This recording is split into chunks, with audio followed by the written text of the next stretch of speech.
Користуєшся навушниками та переймаєшся, що в них дуже велика затримка, особливо якщо це ТВС-ки. Давай навчу тебе перевіряти, чи є вона цим дідовським методом. За приблизно такою назвою знаходиш на ютубі відео, для аудіовізуального тесту робиш ось такий сетап та знімаєш все це на телефон, а потім на відео звіряєшся, наскільки ж велика різниця між звуком, який лунає з навушників, та його візуальною індикацією на екрані.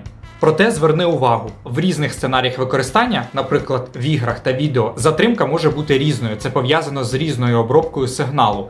Тож, якщо ти хочеш перевірити, чи є затримка в грі, то шукай подібні маркери, наприклад, постріли в самій грі, яку ти хочеш протестувати.